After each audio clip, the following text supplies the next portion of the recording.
Esther, and today I will be giving you some tips on how to survive through IEGR 361, which is operations research. First thing I will say is definitely be confident. I know coming in after watching this video and after hearing other people's comments, you might be a little afraid, but know that all challenges are good things, and that once you overcome them, you'll be much better off at the end. For myself, this was probably the most challenging course that I've taken at Morgan State University. However, I did get through it the first time around, and I did that by just pretty much not letting other things hinder me.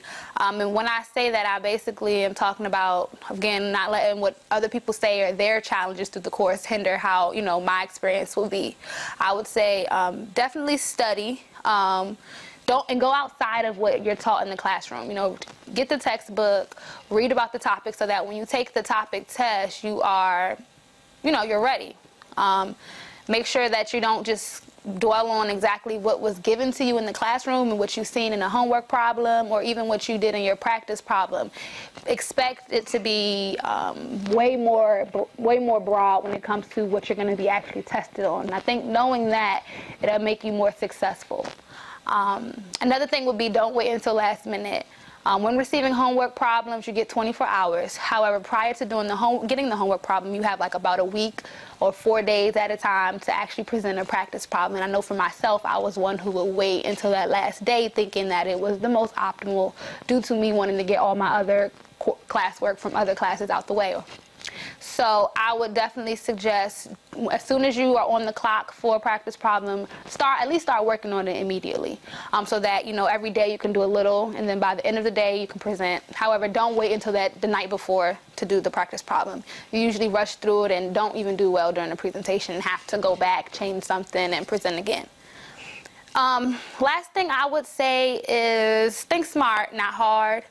Sometimes I think we challenge ourselves more than some people may not agree, but we challenge ourselves more than he does. I feel like going into a topic test, things are literal, but because we think that he's trying to slip us up or catch us on something, we think too hard about, what the problem is asking us.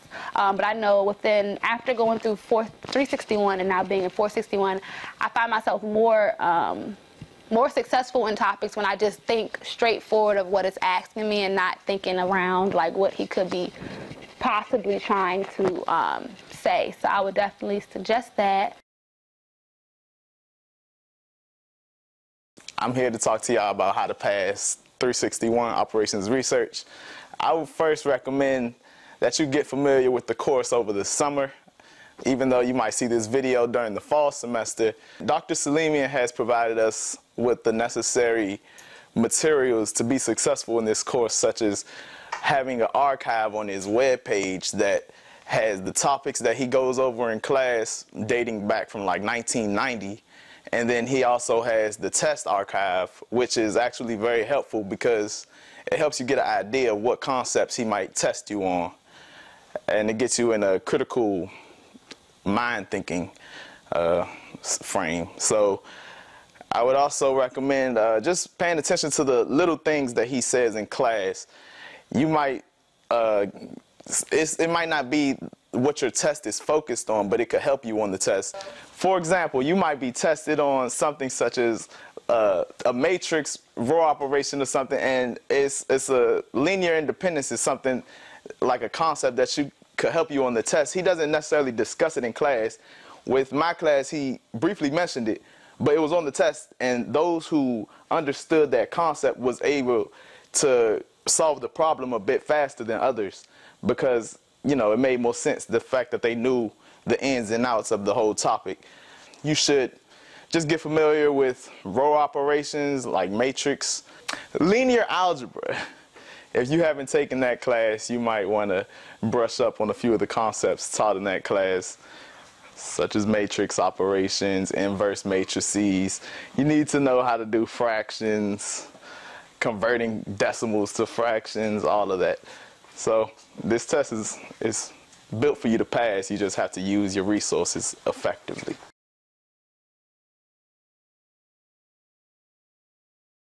Here to give you all some advice on how to conquer operations research with Dr. Salimian. first thing that I would have to say is forget the way that all of your other courses were set up. This course is very time consuming, and I would say make sure that you have enough time to dedicate to the way that this course is set up. You are required to learn the topic, usually on a Monday, and by the following Thursday, you're required to come up with your own practice problem and then present that problem to Dr. Salimian so that you can give him a clear understanding that you know what's going on in the topic. Then, following that presentation, you are required to complete a 24-hour homework assignment. After that homework assignment, there's usually a test, usually in the first half hour before class. So that's why you need to make sure that you have time to dedicate to this class. On that test, you usually have about 25 to 30 minutes to complete a question that seems to be the same as the same question you had for 24 hours.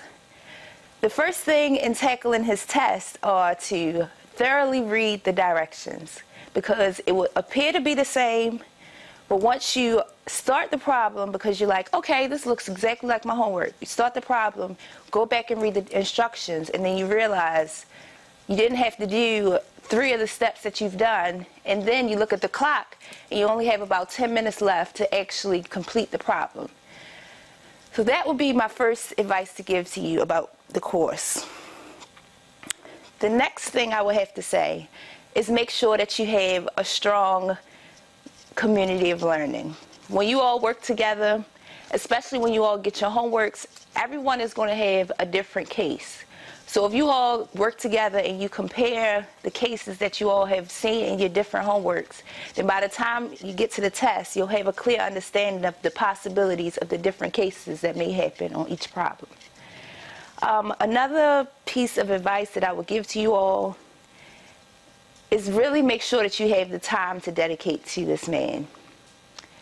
It is imperative that you understand that you will have to take a lot of your own personal time in order to be successful in this course.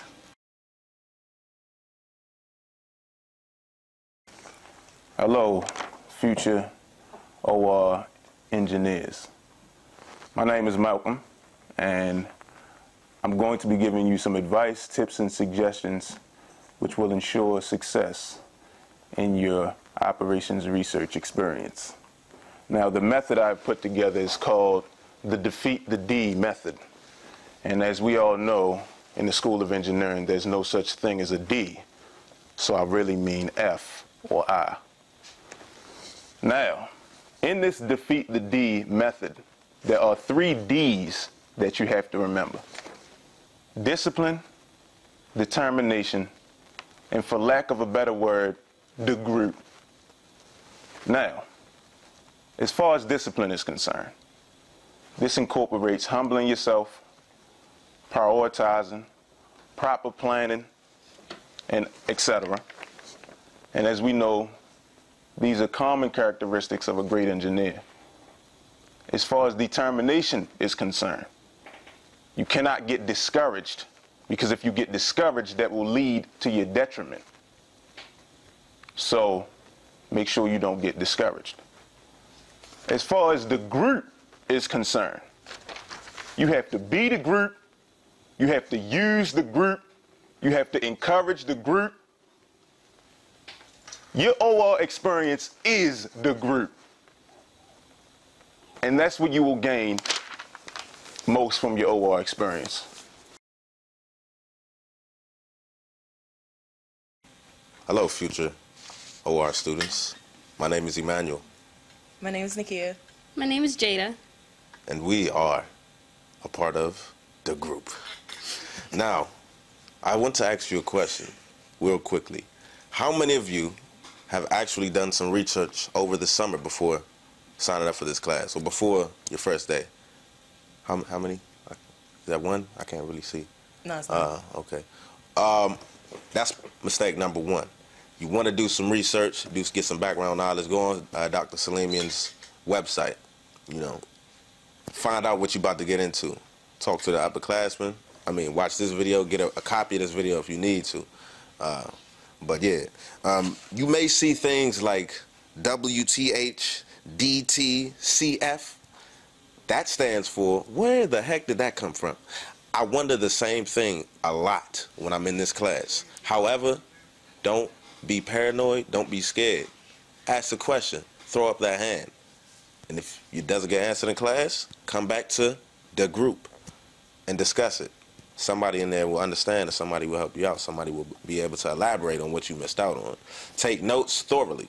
He's not going to say everything or put everything on the board that you need to write down. So you have to be really attentive. Utilize your community of learning. The people you walk in with are the same people you're going to walk out with if you utilize them. Like your work and your work ethic, your group, it's all very effective. Like it helps. You probably won't survive without it. I'm going to pass it over to Nakia.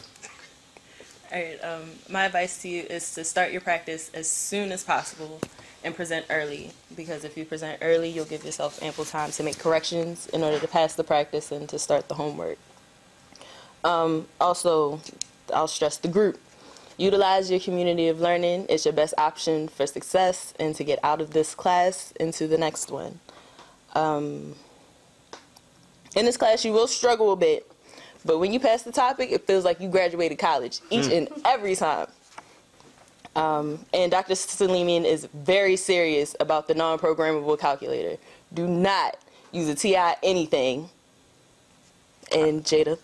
Wait, I did have a TI. It's like a 30X. The screen is not that big, though. Yeah, you can't program it, though. The 30X, I don't believe you can program it. So I guess my main bit of advice would be to practice. I mean, it's important for you to look at problems ahead of time and at least try to understand, like, its real-life application. But after the topic is taught, and you should never leave the class without at least having a basic understanding. Like, do not walk out of that class without having a basic understanding. But after leaving, it's better for you to actually do problems yourself than to look at other people solve problems, because when it comes to doing the test, you can know how to do it, but if it takes you 8 hours to do a 25-minute problem, it's not really going to help you. Yeah. Manage your time wisely. Manage your time wisely, yeah. 24 hours is a lot, but then it's a little bit.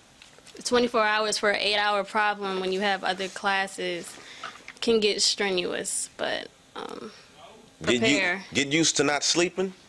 Get used to missing meals. So, bring snacks. But going back to what Nakia said, it's all worth it in the end. When you pass the topic, you feel powerful, you feel invincible. I'm going to give you some tips on IEGR 361, which is our operations research class. My first tip would be to know your classmates. When you go to any of your classes, you know the people who do their work and who slacks off. You already know who those people are. You need to, from the very, before you even register for the class, know who the people who do their work, and you need to be friends with them. Start your study group with those people. 9 times out of 10, the people who started out as your friends most likely will not be part of your study group, and that's a reality that you have to learn and suck up from day one. Because when you go in to start your OR journey, you'll start with your first practice. When you start with your first practice, it's probably the easiest problem you'll ever get. Then you'll go to your homework, and it's going to be a little bit challenging. Once you do your homework, you'll think, okay, I got it. I can do the test. This is going to be easy. I got it. I just got to study for a little bit. But then when you realize when you take the test, it's not the same as the homework. Mostly because the test takes what you know about the entire topic, not just particularly what he gave you in a practice or in the homework. It's the whole cumulative of whatever he can give you out of one particular topic. Like, for example, he could give you something on matrix operations, and you'd be like, okay, all I gotta do is know row operations and I'm fine. But then he'll give you something that's totally outside of what he taught you in class, and be like, oh, he didn't teach me that. But that was for you to go on your own and research and learn it on your own. And that's something that you have to learn. You have to know from day one, not learning it 4, 5, or 6 topics on. And that comes from having your community of learning, kind of like what I've done in the Engineering Student Services Center, where we'll stay up hours and hours on end just trying to figure out what possibly he'll have on a topic test. And then when we go to test, 9 times out of 10, it's either you know it or you don't. And you're more likely to pass it when you're here with a good community of learning. How y'all doing? My name is Rod Shane, and I'm gonna talk to y'all about, you know, some of the things that y'all could do in 361 this semester to be successful. First off, y'all know y'all taking OR, which stands for Operations Research. You know, you gotta really pay attention to the research aspect of the course. I suggest maybe during the first month, really, or mainly 2 to 3 weeks, you know, brush up on all your matrices, any kind of algebra that you may feel like you're a little weak on. Get used to dealing with fractions, negative and non-negative. Just be prepared for anything that Dr. Salimian can throw at you. In order to do this, visit the website every day.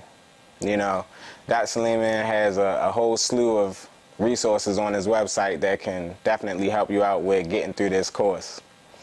You know, now when it comes to these deadlines, you may think that it's outrageous as far as these 24 hours that you have, or, you know, you may think that you don't have enough time. You know, you got to remember that we are industrial engineers, and we're going to be being paid money to manage other people's time and money. And that's what they're paying us for. So if you can do that for yourself, then you know that you can do that for other people and be proud about it. Another thing, you will be frustrated maybe from time to time, but it's part of the territory. It's kind of like pledging. You know, you got a lot that you got to do, and you have no excuses. You have to still get it done. Another thing that I want to say is that when it comes to the test time, and you taking the test and you sitting there thinking like, heck, I really thought that I was prepared for this. I did the practice, I did the homework. You know, remember that research aspect.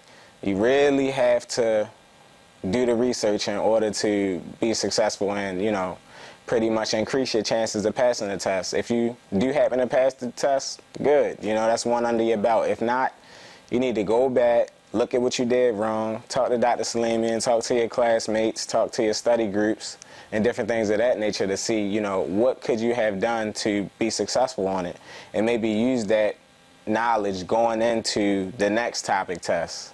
You know, it's going to be real, it's going to be fun, and it's going to be some nights where you have sleep deprivation, you're going to be hungry, you know, but you'll get used to it and your body will be conditioned, and, you know, we all can relate. Y'all have a good time.